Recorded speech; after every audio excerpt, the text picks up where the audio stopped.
tendencia de decir que la bendición de ayer pasó. Eh, yo quería darle un recordatorio, las bendiciones de Dios no caducan. Las bendiciones de Dios son el aliciente que nos ayuda a nosotros a buscar más su presencia para aprender a entrar en su contexto de dependencia.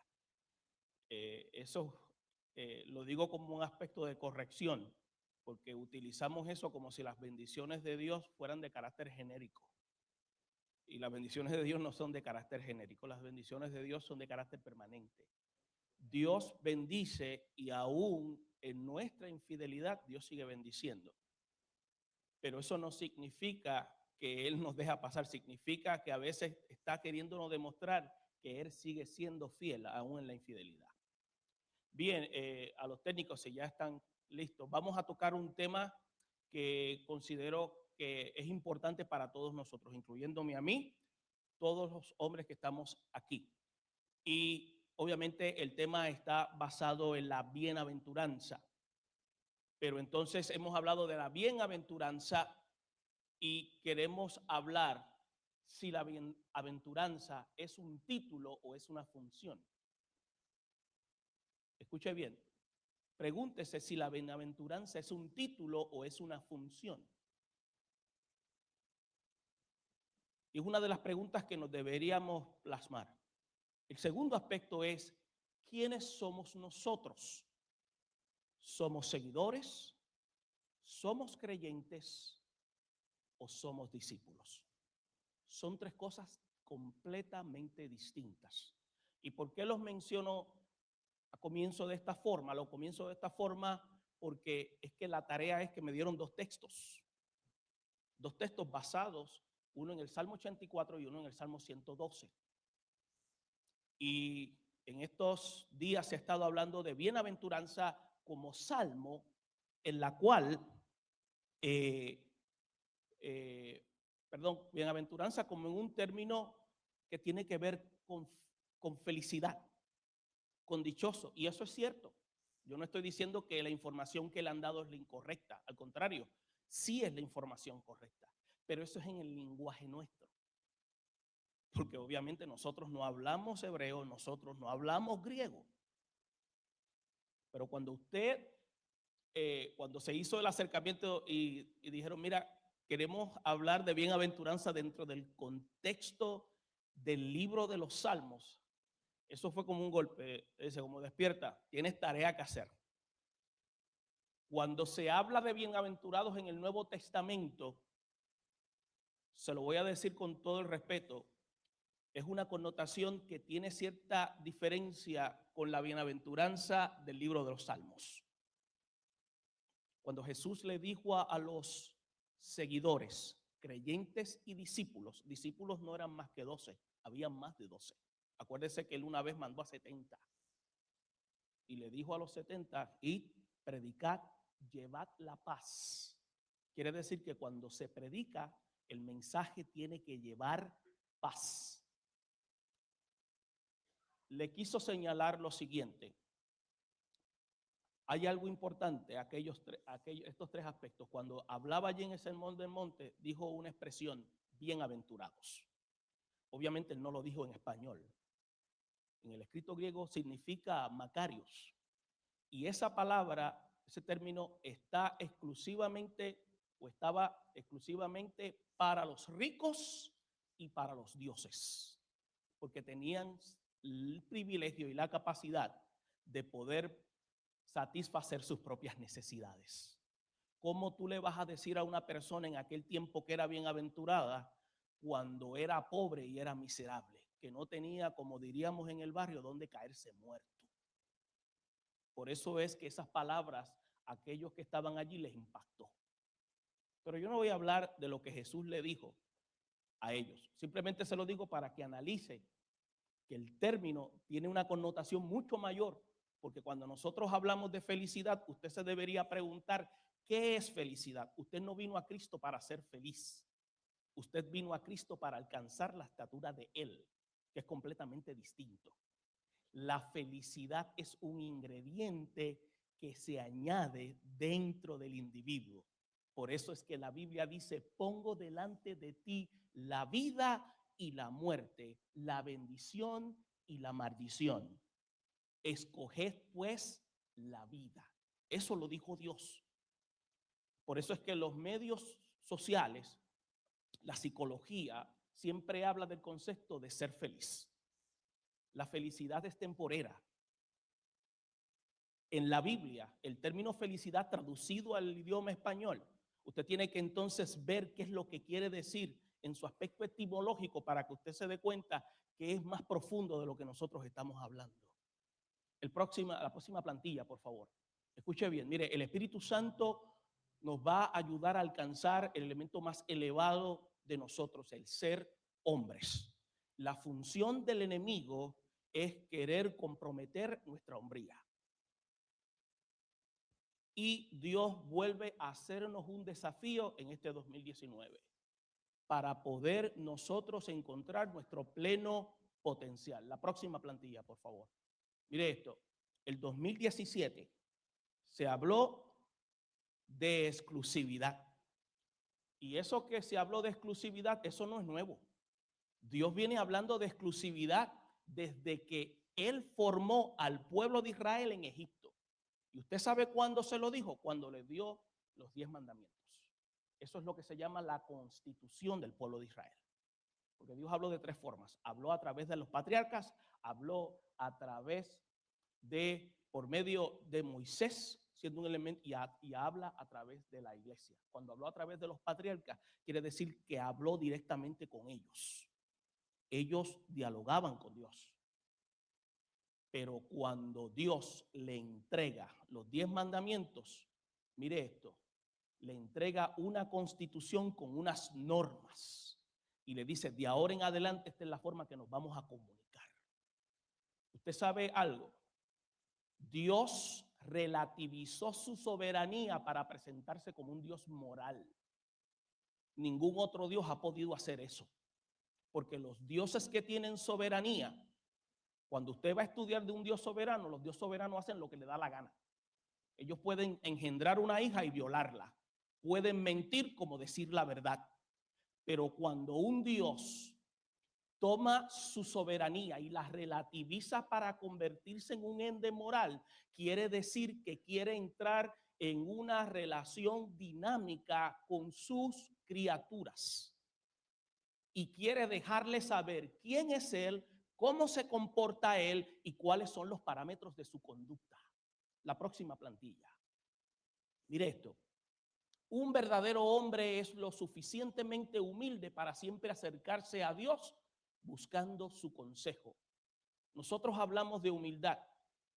Humildad no es bajar la cabeza. Humildad es una virtud. Pobreza y humildad no es lo mismo. Pobreza es una condición socioeconómica. Usted puede ser humilde y puede tener riquezas, como también puede ser pobre y ser un desgraciado. Porque eso no tiene que ver con asuntos socioeconómicos, tiene que ver con conducta del individuo. Y aquí hay un elemento importante. La humildad va acompañada de docilidad.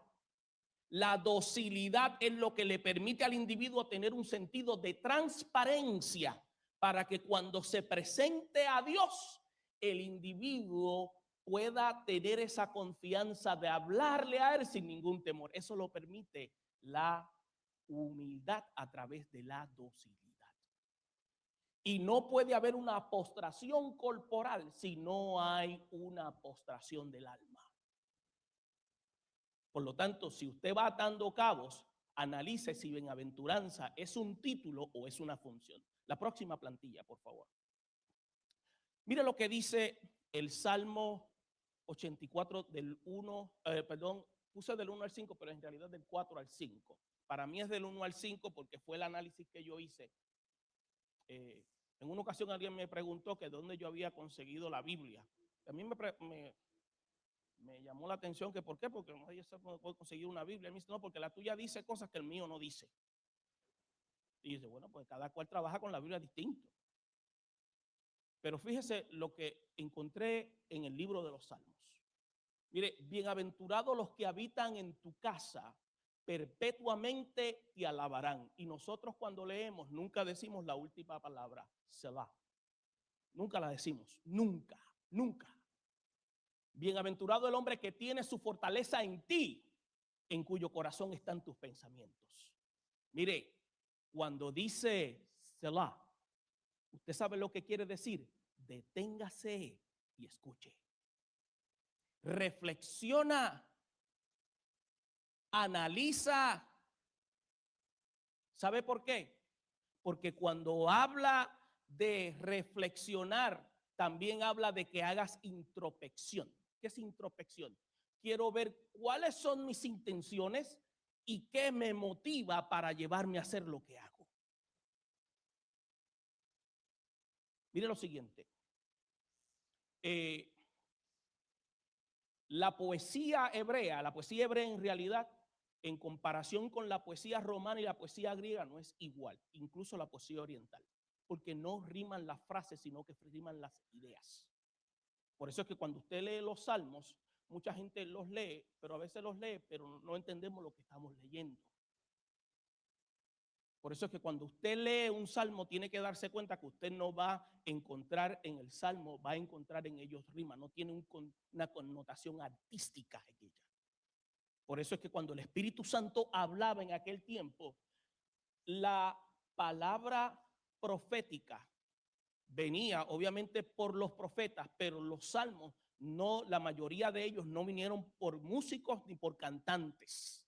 Vinieron por profetas que tenían relación con Dios. Uno de ellos fue Asaf en el Salmo 78, usted lo puede encontrar. Él era cantante, pero en ese día, ese es uno de los salmos históricos que habla al pueblo de Israel para que se recuerden no volver a repetir lo que había pasado lo que habían pasado cuando habían salido de Egipto. Es un salmo histórico. ¿Y por qué yo le hago mención de esto? Porque la intención es que usted se dé cuenta que cuando usted lee el salmo, usted no va a encontrar rima en él. Por eso es que en el salmo usted va a encontrar que hay lo que se llaman aforismos, que quiere decir las expresiones del individuo cuando se dirige hacia Dios, en la cual él expresa su sentir. Hay lo que se llaman máximas, son lo que se llaman expresiones retóricas o metáforas cuando él está hablando, que a veces nosotros no entendemos cuando dicen los cielos cuentan la gloria de Dios y la expansión denuncian la obra de sus manos. Pero también dentro de los salmos hay proverbios, que son lo que se llaman enseñanzas morales sapiensales que no se pueden pasar por alto. Y la pregunta que muchos a veces hacen es, ¿qué papel juega la poesía bíblica para nosotros? Por eso es que casi siempre nosotros hemos creado nuestro propio canon y olvidamos otros libros de la Biblia, sin darnos cuenta que documentos como este juegan un papel fundamental en la vida de nosotros. Le voy a explicar. La poesía bíblica suplementa y complementa lo que la ley no podía proveer. ¿Y qué era lo que la ley no podía proveer? Una dinámica relacional entre Dios y hombre, hombre y Dios, en la cual pudiese tener una libertad para expresarse. Que pudiera decirle, Dios, estoy enojado contigo. Me siento solo en el momento que empiezo a experimentar el valle de la aflicción. La ley no te permitía, porque la ley estaba compuesta, como llamamos nosotros, mandamientos. Tenía decretos, tenía lo que se llaman preceptos. ¿Y qué pasa? Y tenía también aspectos de lo que se llaman, lo que nosotros conocemos en otro término, está preceptos, decretos, leyes y estatutos. Los estatutos eran los procedimientos que Dios da a seguir. Lo que usted necesita, en este caso, lo que el pueblo necesita saber para seguir. Los decretos era lo que Dios decía que había que hacer, aunque no tuviese sentido lógico en la mente de ellos, pero ellos decían, aunque no tenga lógica, yo voy a obedecer al gran yo soy, porque sé que tiene beneficio para mi vida. Porque un decreto es una orden directa en la cual usted no la cuestiona. un precepto es una prohibición. Nosotros hacemos muchos preceptos a veces con nuestros hijos. No hagas aquello, no hagas esto, no hagas esto. Eso es un precepto. Y una ley era una norma o una regla que Dios había establecido con el pueblo. Quiere decir que entonces Dios había establecido una norma y Dios estaba dando a conocer. Por eso que cuando usted lee el Salmo 84, es un salmo que no lo escribe David, es un salmo que lo escribe uno de los hijos de Coré. Es un salmo prosexílico en la cual lo escribe un peregrino, uno que va hacia un lugar sagrado a adorar, pero un hombre que entiende sobre un Dios en la cual él ha tenido una experiencia. Por eso es que cuando él habla de bienaventurados, bienaventurados quiere decir en hebreo postrarse para recibir una bendición. Eso es lo que quiere decir. Quiere decir, reconozco la grandeza del Todopoderoso, y al reconocer la grandeza del Todopoderoso, yo me postro de forma voluntaria porque sé que sus bendiciones son de carácter perpetuo. Y sus bendiciones de carácter perpetuo van más allá de un acto de que felicidad, porque no se refiere a ser feliz en mi contexto. ¿Sabe por qué? Porque cuando el hombre es bienaventurado, está hablando de un alto nivel de complacencia.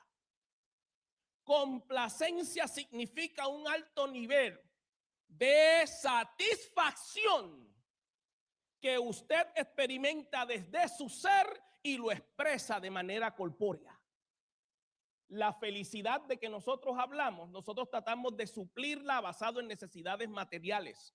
Por eso en una ocasión cuando Jesús dijo, yo doy vida y doy vida en abundancia, el adjetivo abundante no es en términos cuantitativos, es en términos cualitativos, sino más bien en una vida rica, en una vida plena que tiene todos los atributos para que pueda vivir en una plena complacencia.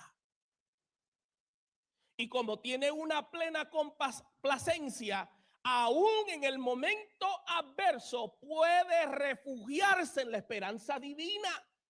¿Por qué? Porque ha visto la gloria del Todopoderoso. Por eso es que en el Salmo cuando dice, los que habitan en tu casa de manera perpetua te alabarán. Hay una diferencia entre adorar y alabar. Muchos decimos, yo voy para el culto. Usted no viene para el culto, usted trae culto. Son cosas distintas. Usted viene para el templo a traer culto. El culto es el resultado de su vivencia en su condición afuera. Cómo usted se comporta, ese es el culto de adoración que usted representa cuando habla de un Dios que es real en su vida.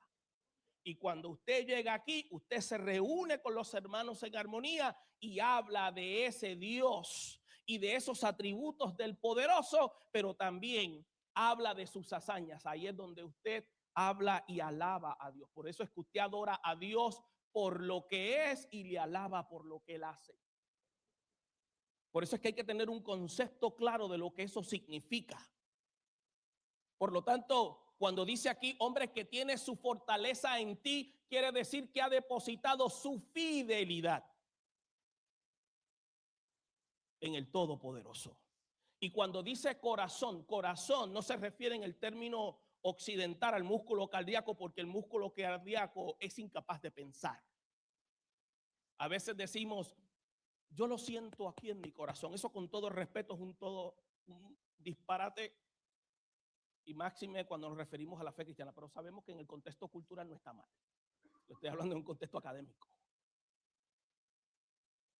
Corazón tiene que ver con el término evolutivo y el término conceptual, nuestra mente, las emociones. Tiene que ver con nuestra forma de vivir, con nuestra vida de iniciativa. Por lo tanto, el salmista utiliza el factor del corazón presentándose como un todo. Y está diciendo aquí, yo como peregrino voy y voy a disfrutar. Voy en este peregrinaje, y aún si usted busca en ese mismo salmo, porque para poder entender el salmo, mi recomendación es que lo puedan leer completo. porque él pasa por el valle de la tristeza. Quiere decir que en el peregrinaje se pasa por un momento de tristeza. Pero en el momento de tristeza, el que es bienaventurado y vive en un alto nivel de complacencia, ve el valle de la tristeza como una oportunidad de crecimiento. La ve como crecimiento porque entonces se va a recostar en las promesas del gran yo soy, aquel que ha prometido que iba a estar todo el día, todo el tiempo, todo momento, hasta el fin. Lo está diciendo en ellos. Estos que están hablando aquí, están hablando por experiencia. Una característica de la poesía hebrea es que no son mitos. Son experiencias vividas, son testimonios vivos de personas que pudieron ver al Todopoderoso. Por eso que cuando ellos hablan de lo que Dios había hecho, cuando ustedes escuchan la historia de cómo Dios rescató al pueblo de Israel del exilio egipcio, pueden encontrar que estaba Ramsés II, cada vez que él se paraba en el balcón y cada vez que pasaban había una expresión que se utilizaba, que la gente decía, ¿quién es Dios? Y él decía, yo soy. Hasta que un día Moisés, Dios lo llamó. Y el día que apareció la zarza, un elemento importante. Casi siempre nosotros enfocamos la zarza con que ese era Dios. Dios nunca hace una aparición doble. La Biblia dice que había un ángel. La zarza era un símbolo representando algo. La zarza representaba el pueblo de Israel y el fuego representaba a Ramsés II poniendo presión sobre ella. Y le dice, cuando tú vayas a Egipto, y si cómo me voy a presentar, qué credenciales yo tengo yo, te vas a presentar como el gran yo soy. El gran yo soy. Esto me suena como serio. Cuando ese hombre llega allí y le dijo, y vas a tener compañía, vas a tener a Aarón tu hermano, representativo del Espíritu Santo hoy. O sea que ya el Antiguo Testamento es un antetipo de lo que había de venir. Cuando llegó Moisés allí y le dice, de parte de quién tú vienes, le dice Ramsés II. Ya Dios le había dicho, hay una traducción que dice, y yo endureceré el corazón del faraón. Dios no endurece corazones. Lo que quiere decir es que la egolatría que había en este hombre, cuando él dijera la frase que el Dios le dijo que dijera, se le iba a prender la egolatría. Y le dijo, de parte de quién tú vienes. Yo vengo del gran yo soy. No, yo soy el gran yo soy. No, tú eres copia. El gran yo soy habla. Tú no eres Dios. El gran yo soy conoce los pensamientos. Conoce cómo yo vivo. Por eso me trajo aquí. Y dice la Biblia que ese hombre, como dicen en mi barrio, cogió fuego. Se le prendió la egolatría. Y eso es lo que pasa. Por eso es que es bien importante que cuando él está hablando y dice Selah, es bien importante que usted saque un momento, como hacemos en Facebook cuando estamos averiguando otras cosas, en la Biblia hagamos lo mismo. Porque si dice eso, quiere decir, presta atención. Es cuando en la Biblia dice, escucha, oh Israel. En el contenido del hebreo quiere decir Shema, que quiere decir escucha y obedece. No tan solamente prestar oído, sino ejecuta el mandato, la orden, el precepto, el decreto o la ley que te he dado. Para nosotros los hispanos, escuchar es simplemente parar el oído. Pero cuando usted adopta la cultura del reino, tiene que adoptar la cultura Shema. No es que hable hebreo, es que escuchemos y ejecutemos. Porque en la acción de escuchar y ejecutar hay bendición. Esa es la gran diferencia. Mire, algo interesante que es que este salmo presenta 3 bienaventuranzas. Y usted no las va a ver que dice bienaventuranzas, porque bienaventuranza es un alto grado de complacencia. Una es servir al Todopoderoso, al Rey de todo. La segunda es una peregrinación con bendición, porque ellos estaban peregrinando para llegar al lugar. La otra parte es una expresión de súplica y de confianza. Quiere decir que ellos estaban claros porque ellos andaban en grupos. Y ellos iban tocando un quilín, que era como, no es quilín, un quilín, era una especie de arpa que tenía más de 10 cuerdas. Y iban tocando e iban regocijándose, porque iban a tener una experiencia nueva con el Todopoderoso. Y todo eso era el resultado, porque para ellos bienaventurados no era un título, era una función. Era algo que ellos habían integrado en su vida y lo habían hecho parte de ellos.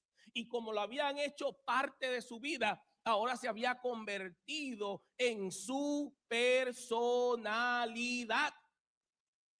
Por lo tanto, ellos abrazaban la justicia, abrazaban la forma de comportarse. Ahora bien, él reconoce a Dios al que viene a adorar, anhela la comunión y después habla del Dios todopoderoso, de un Dios que se reveló en el desierto y que hizo maravillas cuidando el pueblo, porque las promesas que le hizo a Abraham, él no se olvidó. Acuérdese que Dios, hay cosas que Dios no puede hacer.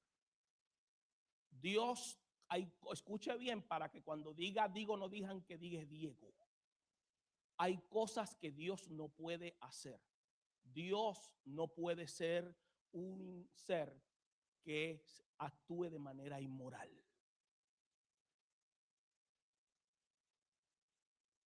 Dios no incumple contratos. No lo puede hacer. ¿Por qué? Porque como acuérdese, él su soberanía la relativizó para relacionarse con el ser humano. Le está diciendo, este soy yo. Yo pienso, por eso es que cuando la Biblia habla de él que es santo, santo, santo, la pureza de su santidad, usted y yo, a pesar del nivel académico que podamos tener, no lo podemos identificar. Por eso es, escuche, él no puede incumplir contrato. Y a mí me gusta eso. ¿Sabe por qué? Quiere decir que los que fallamos somos nosotros. Y a veces nosotros cometemos muchos errores diciendo es que como nosotros somos malos por naturaleza. No, nosotros no somos malos por naturaleza. Nosotros somos malos por esencia y buenos por naturaleza. Porque Dios no hace cosas malas. Escuche bien. Nosotros somos buenos por naturaleza porque la Biblia dice que todo lo que hizo fue bueno. Quiere decir que el pecado me llevó a mí a una tendencia y a una disfunción para comportarme y hacerme creer que esa era mi naturaleza. ¿Ve la diferencia? Por eso es que el bienaventurado cuando recibe la luz de Dios dice, no, yo he adoptado la cultura del reino, por lo tanto Dios me hizo bueno en naturaleza y por lo tanto procuro esa justicia. La próxima, mire la enseñanza. La próxima plantilla, mire la realidad actual. Dios se ha mantenido en su dinámica desde el establecimiento de Israel como un antetipo de lo que debe ser la iglesia hoy. De la misma manera que Dios se mantuvo con Israel, en Dios no ha habido mudanza ni variación. Dios nos ha dado, escuche bien, una nueva identidad. Le pregunto, ¿tiene usted una nueva identidad? Esa identidad que lo hace particular, porque ahora, escuche bien, lo hace comportarse diferente a los demás hombres. Un Dios que se relativizó en términos de soberanía para presentarse como un ente moral. Y escuche bien, y usted sabe cuál fue la intención, para que tuviéramos una espiritualidad emocionalmente sana. Y cuando nosotros hablamos de eso, casi nunca hablamos de estos términos, porque casi siempre la experiencia que nosotros tenemos en nuestros templos es una experiencia de carácter sensorial. Yo quiero sentir. Acuérdese que los sentimientos fluctúan, pero las experiencias objetivas de la vida no fluctúan. Pregúntale a un depresivo cuánto es 2 más 2 en estado de depresión. Le va a decir que son 4. Pregúntele a un depresivo cuando esté en estado normal, pregúntele cuánto es 2 más 2. Le va a decir que es 4. Porque la realidad objetiva de la vida no fluctúa, no se contrae y no se expande. Hoy yo siento una cosa, pero mañana puedo sentir otra. Porque las circunstancias cambian.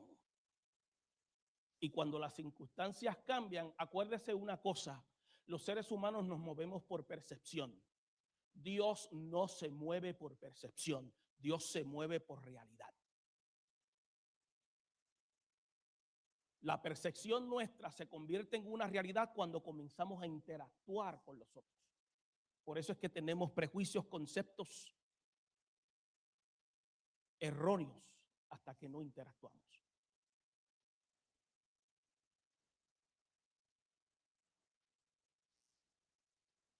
Otro aspecto, una peregrinación en bendición. Esa es la otra bienaventuranza.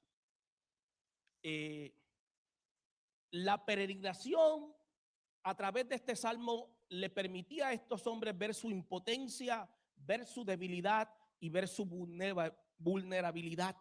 Pero a la misma vez, escuche bien, podían entender la importancia de cómo pasar por el valle de la tristeza para poder entonces refugiarse en la mano divina. Ahora bien, la otra plantilla, por favor. Mire, nuestro peregrinaje actual es uno de oportunidades para el servicio y crecimiento. No es uno de búsqueda de resultados. Escuche bien, muchos de nosotros estamos queriendo ver resultados. En el Señor, Dios no nos llamó a resultados. Dios nos llamó a procesos. Escuche bien, una cosa son resultados y una cosa son procesos. En la Biblia, Dios nos manda a procesos. No fuimos llamados a producir resultados en nuestro peregrinar. A veces vamos a predicar y la gente no se convierte. El trabajo de nosotros no es convertir. A veces la gente me dice, hermano, usted predica y la gente no se convierte. Es que yo no vine a convertir a la gente. Yo le tengo que decir a la gente qué es lo que tienen que hacer para convertirse. Son cosas distintas. Entonces, como tengo que estar pendiente a si en el Facebook hay muchos likes que le gusta a la gente, porque eso es lo que satisface mi necesidad. Entonces yo dije, no, pero ven acá, es que yo no tengo que estar pendiente a eso. Eso no es mi trabajo es proceso. Mi trabajo es que compartir la palabra del Señor y que esa palabra llegue. Yo no voy a ver el fruto, el proceso de cambio lo va a hacer Dios. Yo no puedo transformar una persona. Si una persona se convierte cuando yo prediqué por lo que yo dije porque le gustó, a los 3 días se va a ir. Pero si fue Dios el que lo trajo, se va a quedar. Son cosas distintas. Porque acuérdense que yo no soy el que transformo. Yo simplemente soy una pieza, pero el protagonista principal es el Espíritu Santo, que es el que transforma. Nada más. ¿Qué les quiero decir? Los ministerios no santifican. Los ministerios no espiritualizan.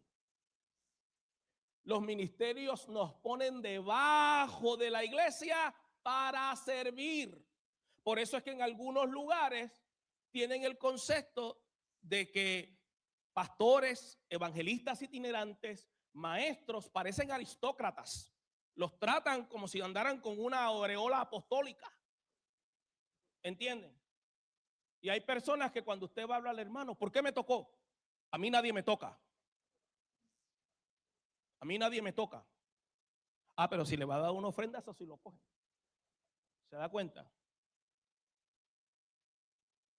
Como si tuvieran una... Entonces yo decía, bueno, a Cristo no lo tocaban y sanaban, a este no lo tocan y mata. ¿Cómo es eso? O sea, yo no entiendo. Porque si usted utiliza la razón, ¿en qué cabeza cabe que si usted toca a una persona, usted se va a morir? Al menos que ese no sea su día. Pero en la Biblia se puede encontrar que cuando tocaban al maestro había sanidad de adentro hacia afuera.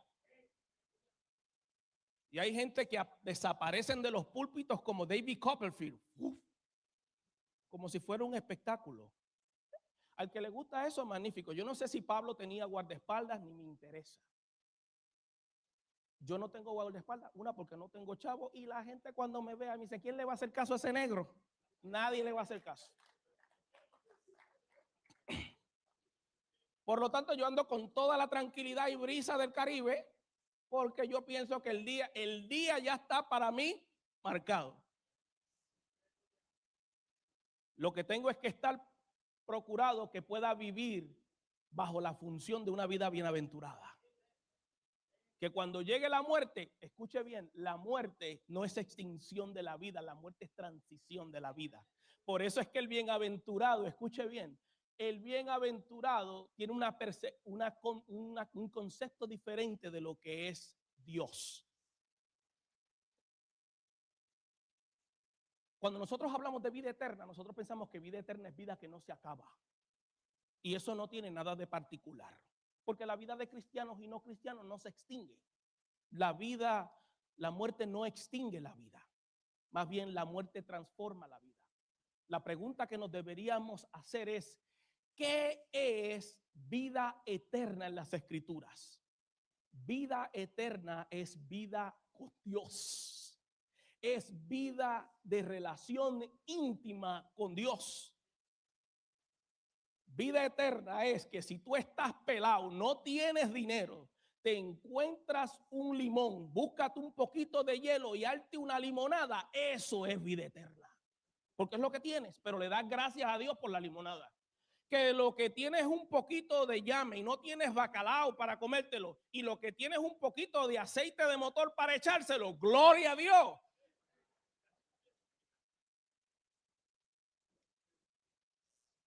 Porque el hombre bienaventurado procura echar raíces en Dios. Bien. El otro es una súplica de confianza. Tengo que avanzar porque el tiempo corre. Mire, el privilegio de lo que es la comunión con Dios. Se usa mucho el lenguaje figurativo, se usa mucho el antropomorfismo cuando se habla de los salmos, pero aquí lo que se quiere presentar es un hombre que no está queriendo decir los beneficios de la función de ser bienaventurado.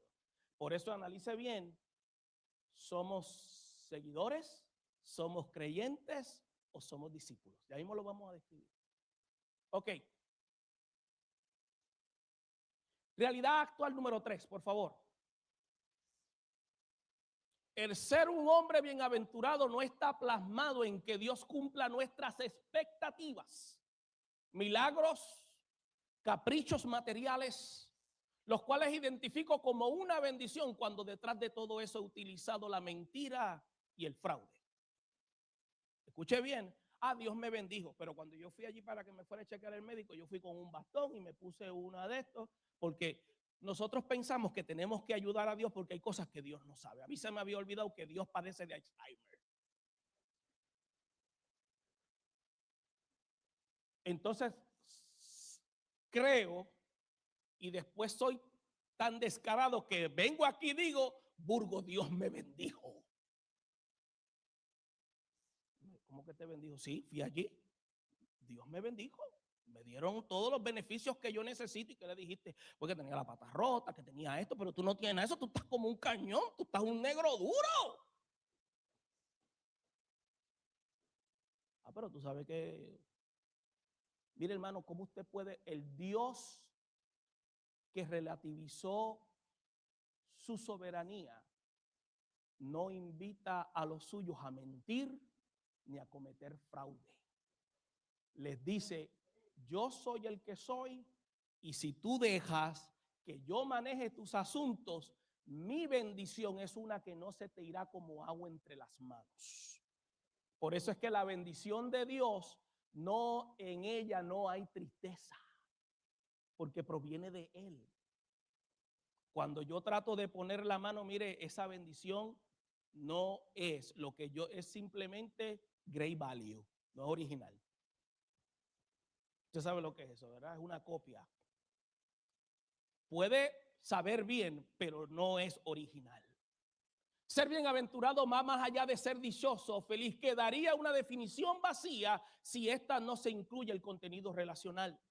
Bienaventurado constituye ser una función integral del hombre que decide entrar en relación con Dios dentro de un contexto de dependencia total. Hay una diferencia entre entrar en contexto de dependencia y en contexto de alternativas. La pregunta que debería hacer el hombre de bienaventurado: procura constantemente vivir en un contexto de dependencia, no de alternativas. Dios, deja eso, que eso yo lo brego. Eso yo lo manejo. Usamos a Dios como un extintor. Cuando haya fuego, yo te aviso. El contexto de dependencia es: Él suplirá conforme a sus riquezas en gloria. Él será el que te ha de... Escuche bien, cuando la Biblia habla de prosperar, casi siempre nosotros lo que pensamos es cachín, cachín, cachín. El Dios de la Biblia tiene un concepto de prosperidad que no inspira a la avaricia. Cuando yo voy a oración y digo, Señor, dame una casa, Él dice, negrito, tú no entiendes que yo no doy casa, yo doy hogar. ¿Ve la diferencia? Dios te hace pensar más elevado porque la prosperidad de Dios te hace pensar en lo permanente. Mientras tú y yo pensamos en lo material, Dios busca en algo que sea permanente. ¿Quieres casa? Tienes una, está bien, pero yo quiero que tengas un hogar. Y eso no lo puede tener todo el mundo, y los bancos no dan préstamo para tener hogar. Para eso no hay préstamo. Para eso no hay préstamos. Hay préstamos para casas, pero no hay préstamos para tener hogar. Porque en el hogar se requiere tener una función de bienaventuranza. ¿Qué quiere decir? Yo dependo totalmente de Dios y tengo que reflejarlo en conducta para que entonces la mano de Dios se manifieste en todas sus proyecciones. Bien. La próxima, y vamos a cerrar esta parte. El hombre bienaventurado es aquel que encarna los decretos, estatutos, preceptos y leyes divinas. Es exclusivo para Dios. Mire esta parte. Toma el sacerdocio y mayordomía para desarrollar líneas de pensamiento a una vida contemplativa. No, escuche bien, nosotros hacemos muchas cosas para Dios, pero no estamos con Dios. Eso es distinto. Hay una diferencia en hacer muchas cosas para Dios, pero no estar con Dios. Yo puedo viajar, puedo predicar en muchos sitios, puedo ir a muchos sitios y tengo la agenda llena. Y a veces, en mi percepción, Dios me está usando bien brutal, brother. Y en la agenda divina, ya mismo te voy a sentar en el banco. Porque es como los juegos de pelota y los juegos de baloncesto. Esto no es cuestión de agendas. Esto es cuestión de relación. Acuérdate que aunque prediques, la gente pueda pasar a convertirse, haya liberación. Si tú no tienes relación, no seas de aquellos que digan, yo no te conozco. ¿Usted sabe lo que es eso? Usted sabe lo que significa que Dios nos diga, yo no te conozco. Quiere decir, yo nunca he tenido una relación contigo. ¿Usted sabe cómo es eso? Eso es como una extensión para dar corriente a otro lado. En el momento en que se utilizó, se desconectó y dejó de tirar corriente. Nosotros no somos extensiones. El creyente tiene una conexión, está fusionado con Dios en relación. Ahora bien, tiene una vida de oración, compromiso, relación íntima y tiene transparencia. Entra en auditoría y dice, mira, Señor, tú sabes cuáles son mis fallas. Y cuando habla con Él, habla con sinceridad. Y Dios le encanta cuando somos sinceros, porque Dios se derrama y comienza a calibrar nuestra personalidad. Bien, el hombre bienaventurado, porque ahí mismo Marcelino me va a votar. Dice, evitar y usar a Dios para huir de Dios. ¿Cuántos de nosotros usamos a Dios para oír de Dios? Yo no te llamé para el pastorado, yo no te llamé para enseñar, yo te llamé para el ministerio de la oración, pero yo quiero predicar porque esos son mis pantalones. Y como Dios me está usando y como yo veo que, acuérdese una cosa, aunque haya buena intención y el vaso esté sucio, Dios lo va a usar. Pero eso no quiere decir que yo esté en el propósito de Dios. Y estoy huyendo de Dios porque lo que pasa es, como dicen en mi barrio, al negro le gusta el juez sacao, no le gusta que meterse con Dios. Porque la parte difícil es meterse con Dios, renunciar a lo malo, que significa despojarse del viejo hombre. Dejar el pasado que no impacte tu presente. Nosotros vivimos en 3 tiempos. Esos tiempos, 2 son imaginarios, el pasado y el futuro. Si usted y yo abrazamos mucho el pasado, vamos a andar deprimidos. Si abrazamos mucho el futuro, vamos a estar en ansiedad. Dios vive en un presente constante. Dios vive en un presente constante. Mañana no existe, hermano. Mañana no existe. Cuando llegue mañana va a ser hoy. No, va a ser hoy. Por lo tanto, es un concepto filosófico que nos han querido creer. Dios, cuando habla con nosotros, para Dios no hay tiempo porque lo que es eterno no está sujeto a tiempo y espacio. La vida de los cristianos no se divide entre lo que es lo que llamamos secular o sagrada. La vida de los bienaventurados es sagrada. Todo lo que hacemos es sagrado. Hasta nuestra intimidad con nuestra esposa es sagrada. Y se disfruta también. Es sagrado. ¿Por qué? Porque lo hemos hecho conforme a lo que Dios ha establecido. La angustia, la debilidad y el fracaso. Mire, escuche bien, nosotros los bienaventurados no lo disimulamos. Bulgo, necesito hablar contigo. Tengo un problema y necesito que me ayude. Ah, pero tú eres maestro de escuela. ¿Y qué tiene que ver eso? Yo tengo también problemas como cualquier otro hijo de vecino. Tengo debilidades como cualquier otro hijo de vecino. Necesito tener un consejero espiritual que me ayude. Necesito una persona que me ubique en el sendero correcto. Porque la gente piensa que uno anda con una aureola apostólica como si fuera el Papa Francisco. Dios lo bendiga. Que está con Dios en vez de hacer para Dios. Tenemos que estar con Dios, no hacer para Dios. Yo no necesito impresionar a Dios. Señor, tengo esto. Señor, hice aquello. Señor, alcancé aquello. Y cuando voy allá a su presencia, Él me pone un parcho. Siervo inútil. Oh, qué porquería.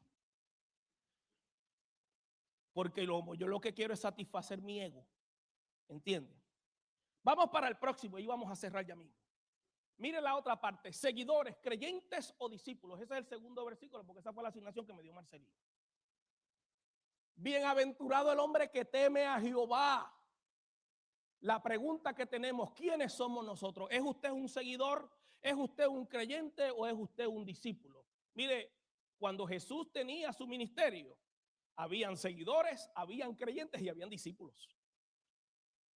Ahora vamos a preguntarnos nosotros. La próxima, mire lo que dice el Salmo 112, versículo 1 y 2.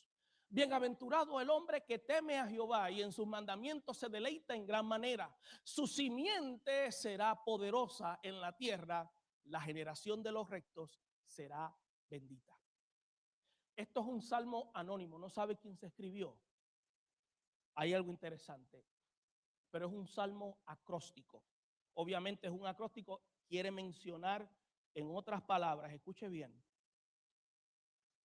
¿Usted sabe lo que quiere decir el Salmo 112 en acróstico? El hombre de Dios.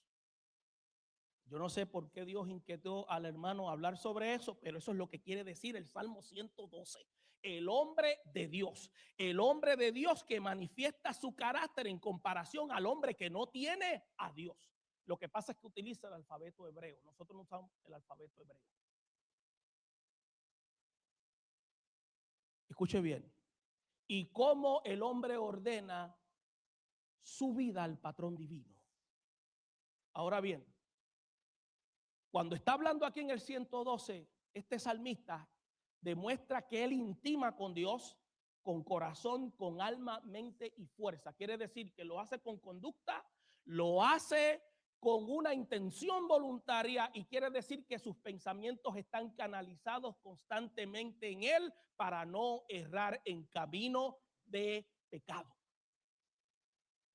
Se deleita en sus mandamientos, decretos, preceptos, leyes. Pone a Dios primero en su vida y escuche bien, no hace presupuesto para la carne. Vamos rapidito. La próxima plantilla, miren esto lo vamos a pasar y ya, porque sé que ya se han parado ahí a decir, quítate, acaba. Ok.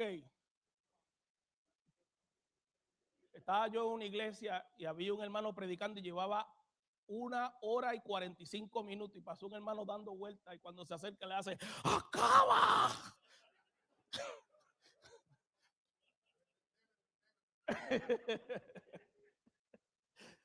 Mire, el hombre de Dios complementa y suplementa mediante la obediencia a Dios y se hace extensiva. Escuche bien, se hace extensiva. Y mire, vamos a hablar de una parte que no nos gusta mucho, sacerdocio. La función de conducir constantemente a la familia una relación con Dios. Eso no es función de mi esposa, eso es función mía. Mía los incluye ustedes también, ¿saben? Eso es función del hombre, sacerdocio. El sacerdocio, escuche bien, el sacerdocio parenteconyugal se manifiesta dentro de 3 pilares: conocimiento, relación, intimidad. De la misma manera que en el aspecto conyugal tiene que haber amor, amor de parte del hombre hacia la esposa, respeto de parte del esposo hacia la esposa, obediencia de parte de los hijos hacia los padres y comprensión de parte de los padres hacia los hijos. También en el aspecto de sacerdocio parente conyugal se manifiestan estos 3 pilares.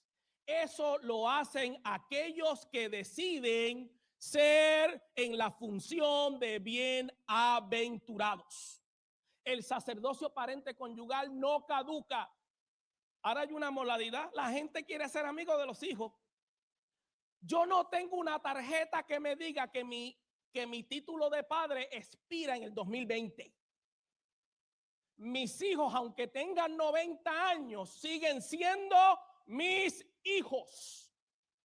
Los amigos de mis hijos los van a encontrar afuera, pero van a tener unos principios para seleccionar a sus amigos. Usted y yo tenemos el título de padre. La sociedad ha querido cambiar eso y muchos hemos querido adoptar eso como si fuera algo cool. Eso no es cool. Eso es una artimaña del enemigo que si usted y yo no tenemos discernimiento, vamos a tener congregaciones libertinas que no van a poder discernir entre la justicia divina, la orden divina y la iglesia. Va a estar experimentando una especie de autopsia moral porque ha negociado los principios divinos por lo que ofrece el mundo. Mira otra cosa, sacerdote fomenta el hogar y se fusiona en una vida de los miembros de esta. El próximo, en otras palabras, el padre, el hijo aprende a ser padre con su padre, esposo con el esposo de su madre. ¿Se da cuenta? Es una transferencia de conducta. El hombre de Dios integra la vida abundante en Dios. ¿Por qué? Porque no es en términos cuantitativos, es en términos cualitativos. Vida rica en Dios. El hombre de Dios tiene vida consona. Quiere decir que está como conectado con Dios. El hombre de Dios no rinde sus principios. El hombre de Dios evita la filosofía del silencio. ¿Cuántos de nosotros a veces en nuestra casa pasan algo? Yo voy a dejar que la doña lo resuelva. Eso me toca a mí. Y muchas frustraciones de nuestras esposas es porque nosotros tenemos el concepto de hombre mal aplicado. Y a veces nuestras esposas, cuando tú piensas resolver el problema, Pero mija, yo estoy orando. No estamos orando, no, eso es mentira. Lo que pasa es que no tenemos las herramientas porque no sabemos identificar si somos seguidores, somos creyentes o somos discípulos. Si es un discípulo, el discípulo va y como echa dos raíces, cuestiona la situación y llama capítulo a sus hijos. Eso es así. Escuche bien. El hombre de Dios evita las 4 Fs: fama, faldas, finanzas y fraude. Y lo puse en inglés para los que les guste el inglés también. Sex, self, silver y slug. Eso es un animal que es vago y cuando corre, corre a menos de 3 millas por hora. Imagínense qué vago es. Hay un libro que se llama Autopsia de un fracaso moral en la vida de un hombre. Si usted quiere estudiarlo, usted va a encontrar esos problemas. Uno de los grandes problemas en la iglesia de Jesucristo a nivel global son esos 4: fama, falda, finanzas y fraude. ¿Pero a qué se debe eso? El hombre bienaventurado anda con actitud cautelosa. El próximo, por favor, que ya voy a entregar. La realidad de los hombres en las congregaciones, mire esto, están propensos a adoptar estilos hedonistas. Yo quiero sentir mucho placer. Somos materialistas, somos egocéntricos, sexualmente inmorales. Nos divorciamos de nuestros cónyuges de la misma frecuencia que los no cristianos. Y los patrones de diezmar y ofrendar son de enfoque materialista. Yo le voy a dar al Señor 10 porque yo sé que me va a dar 100. Cuando en la realidad bíblica Dios no es usurero, ni Dios tampoco es un banco para trabajar de esa forma. El concepto del diezmar es un acto de adoración. Y cuando yo le estoy dando a Dios es porque Él ya me bendijo. El próximo. Mire la realidad de los hombres en nuestras congregaciones. Manifestamos prejuicio hacia otras culturas. Yo no voy a hablar con él porque él es dominicano. Pero tú pareces dominicano también, pero yo no lo soy. Todo lo negro no es morcilla. ¿Se da cuenta? Entonces dice, 26% creen en sexo prematrimonial. Escuche bien, eso no es en la sociedad. Y ese estudio lo hizo Gallup. Escuche bien, 26% creen que es aceptable. Un 46% piensan que está bien. Eso es un 72%. Miren los bienaventurados, ¿cuántos son? 28. Y eso lo hizo Gallup. Compromiso genuino de transformaciones extraordinarias en sus congregaciones. ¿Usted sabe lo que quiere decir eso? En términos generales, que el puñado de gente bienaventurada con que podemos decir que somos bienaventurados, tenemos que ver si estamos ejerciendo la función, no el título. Porque una cosa es ser cristiano, pero una cosa es vivir como cristiano. La función es lo más difícil. El próximo, por favor. El hombre de Dios no es seguidor. Mira lo que le pasa al seguidor. Yo voy cuando pueda. Los templos están llenos de seguidores. Y cuando los estimulan, corren como trompos, dan vuelta. Parece la iglesia un gimnasio. Sudan y ven la gloria de Dios. En el momento en que salen del templo es como una extensión. Los desconectaron porque es una espiritualidad sin compromiso. El creyente le gusta la palabra, pero no quiere involucrarse en el beneficio del reino y no quiere exponerse. Eso es lo que yo personalmente le llamo los encubiertos de la fe. Yo soy cristiano, pero yo no lo digo porque en el trabajo hay muchos problemas. No, lo que pasa es que yo me comporto como los no cristianos. Eso es lo que pasa conmigo. Pero mire lo que dice de un discípulo. Sigue, cree, hace, echa raíces, se mantiene, siempre está expuesto porque es luz. Mire, Jesús dijo, yo soy la luz del mundo. Y cuando Jesús dijo eso, como está hablándose en español, eso no tiene sentido para nosotros. Pero cuando Él lo dijo en el idioma de ellos. Jesús hablaba arameo galilaico. Pero me imagino que Él dijo, yo soy Fos. No dijo yo soy Fo, yo soy Fos. Fos quiere decir, yo tengo luz propia. Yo tengo luz propia. El sol tiene luz propia y tiene energía propia. Dios tiene luz propia. Y a la iglesia le dijo, ustedes son luz, pero no le dijo que era fos. Le dijo que era fotos. Ustedes son una imagen de mí. Y si son una imagen de mí, ustedes tienen que reflejar lo que yo soy. Y si la imagen está empañada, no va a reflejar lo que originalmente es. Por eso es que yo me miro mucho en el espejo, la calva, la nariz y todas esas cosas, para que esa imagen se vea bien. Pero usted sabe a lo que yo me refiero con imagen, porque estoy hablando de usted en sentido metafórico. Conducta. Es cristiano dentro y fuera de la iglesia y tiene la certidumbre de que Cristo está en todo tiempo y tiene conciencia de Cristo en su vida. El próximo, por favor, que vamos a entregar. El hombre de Dios, en conclusión. Miren, 2 salmos, 2 hombres bienaventurados que mediante la poesía manifestaron su intimidad con Dios, encontrado mediante una relación de compromiso que sirven aventurado, asienta sus bases a un sacerdocio parente conyugal y mayordomía. ¿Usted sabe lo que es mayordomía? Autocontrol. Aprender a tener economía de su vida. Un hombre que es bienaventurado, porque es fácil decir que sí. Lo difícil es aprender a decir que no. Cuando, miren, los hombres más atractivos no es porque sean lindos, es porque tengan sistema de valores. Usted puede ser bembón, narizón, cabezón y pelón, y una mujer de afuera como Jennifer López lo puede ver usted atractivo porque tiene unas cualidades que no tienen los hombres de afuera. ¿Usted sabe lo que es? Sentido de integridad.